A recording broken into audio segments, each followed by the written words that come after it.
ওই শান্ত খারা, তোর লগে মসজিদের বিষয়ে কিছু কথা আছে। মসজিদের? কোন মসজিদের? আমগো এলাকার মসজিদের বিষয়ে লগে করে মুয়াজ্জিন সাহেবের নিয়ে আসছি। আসসালামু আলাইকুম। এখন কি করতে পারি কো? আমাদের এলাকার মসজিদের অজুখানার কাজ ধরছি।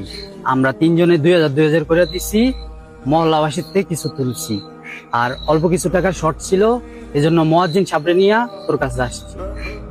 এটা তো খুব ভালো উদ্যোগ। তোরা যেহেতু 2000 দিছস, তাহলে আমি কম দিব। আমিও 2000 টাকা দিব না। তাহলে মুয়াজ্জিন সাহেব আমার সাথে একটু আমার ঘরে আসে।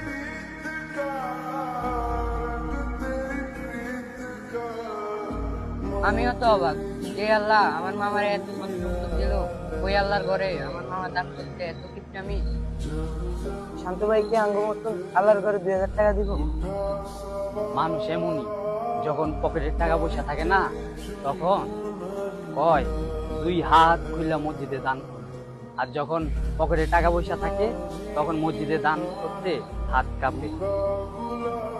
কি ব্যাপার, এত জায়গা সম্পত্তির মালিক হইয়া আমগো মতো মাত্র 2000 টাকা দিব?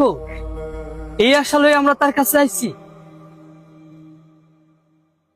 কারো বিষয়ে যাই না হোক কিংবা না যাই না হোক, খারাপ মন্তব্য করা কিন্তু ঠিক না। আল্লাহ পাক পছন্দ করেন।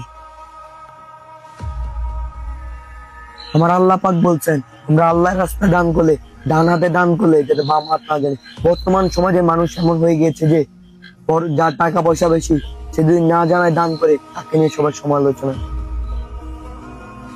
মানে আপনি একটা কাজ করেন, কালকে সময় করে আইসা 60,000 টাকা নিয়ে যাই। আপনি যে ওনাদের সামনে বললেন মাত্র 2000 টাকা দিবেন।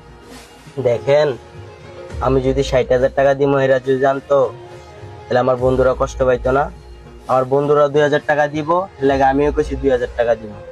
এর লাগে তো আপনারা আমার ঘরে নিয়ে এসেছি।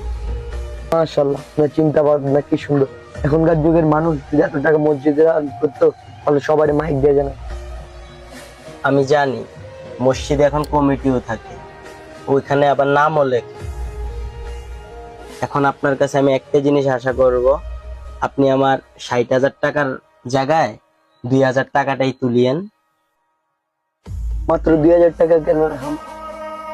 কারণ আমি চাই আমার গোপনে দান করাটা আপনি ছাড়া আর আমার উপরে আল্লাহ ছাড়া আর কেউ যাতে না জানে। ইনশাআল্লাহ। একটা কথা মনে রাখবে, তো দান করুক কিংবা না করুক, আল্লাহর ঘর মসজিদের কাজ কখনো থেমে থাকবে না ইনশাআল্লাহ। কারো না কারো আসিলায় কাজটা সম্পূর্ণ